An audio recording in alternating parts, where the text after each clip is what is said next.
guys, welcome to our next review. This week we read Queen of the Tearling by Erica Johansson.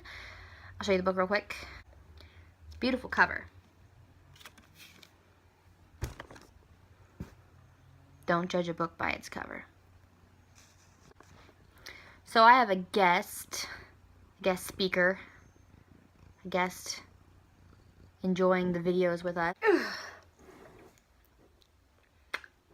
Callie, look.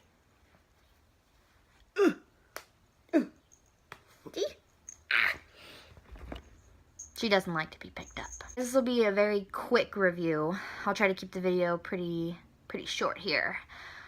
Synopsis for Queen of the Tearling. We have our main character, Kelsey.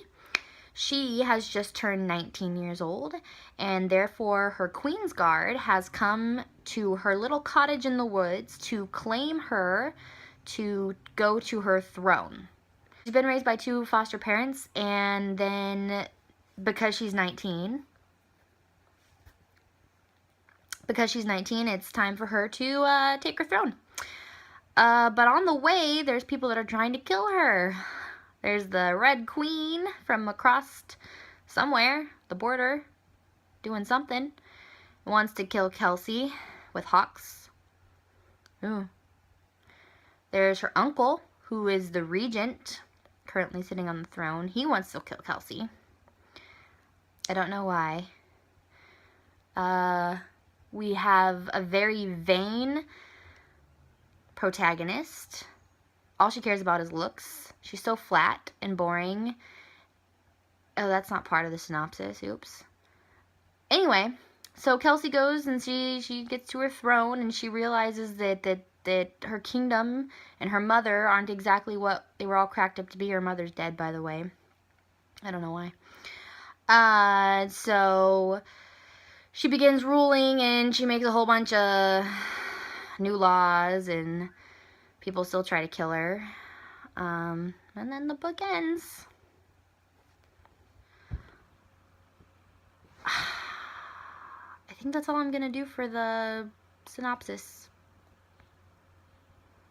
I think my synopsis actually just tells you what happens in the whole entire book. A whole bunch of nothing. Zip. Okay. Grading. I would advise Erica Johansson, if she's watching this video, probably not, but maybe, you just should turn it off. Yeah. So, for the grading, character development, 0. Characters are flat, or cliche, or annoying, or weird, or awkward. Take your pick. Yeah, Kelsey is... It's the things that she says. You're just like, huh? And you get to hear everything that she thinks. And she thinks really stupid things. And you get to deal with all the other badness of this book. So, character development is a 0. It's a solid 0 out of 5. Oh, plot 0 out of 5. It's terrible. I don't get it. I don't think you might have noticed, but the whole time I'm trying to explain the synopsis to you, I just tell you, I don't know why. I don't know why is my motto throughout this entire book. I don't know why anything's happening. It's never explained. Why is this happening to Kelsey? We don't know.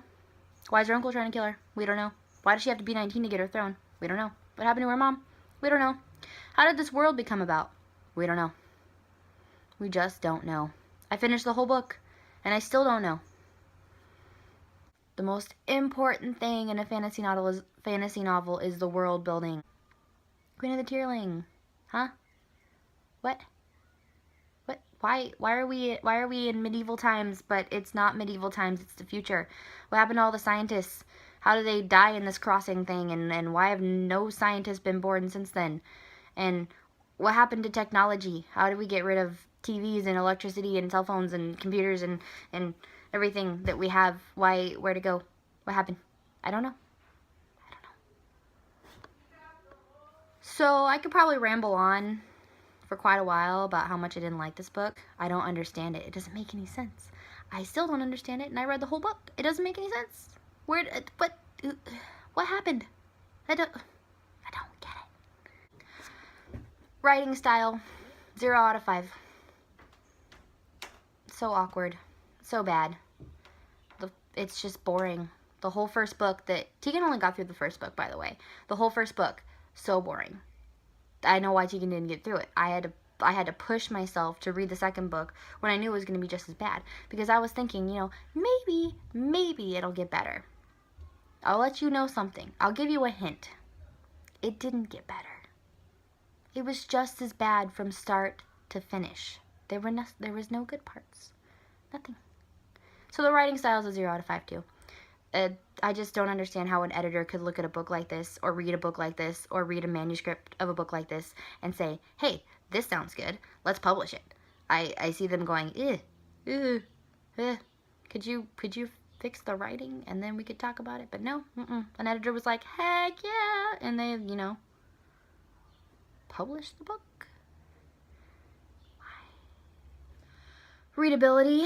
I'm going to give readability a 2 out of 5. I'm giving it 2 points because I have eyes, so I can read it. But it hurt to read it. It physically hurt me to read it. I would sit down and I'd be like, oh, do I have to read? I have never said that in my entire life. That is the first time I have ever sat down and said, man, I wish I didn't have to read this book. Okay, that's not good. It's not a reaction you want from a reader. Enjoyment is a 0 out of 5. I less than enjoyed it. It hurt. It hurt bad. And last, I'm going to end on a good note. The cover. Here's the book. It's gorgeous. It's beautiful. I love the front. I love the spine. Back's pretty cool too. Gorgeous colors. Feels really cool. You can have a 5. Okay, that was my scathing review of The Queen of the Tearling. I am so sorry if I offended anybody about who might have loved this book, or if I offended Erica Johansson.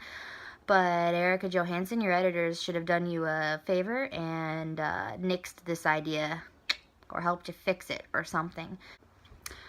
Oh, by the way, the next book that we are doing was, we actually did something different. I read A Court of Thorns and Roses, and Tegan read A Court of Mist and Fury, which is the second book in the same series as the first book that I read, because she had already read the first book, but I hadn't. So we decided to do that. So that's a little interesting and a little different. So you should stick around for that review. It's coming up next. Tegan's already posted hers. As usual, please subscribe to our channel. Please check out our Instagrams, our links, our Goodreads, anything. So that's it for this week. Thanks for watching. Bye.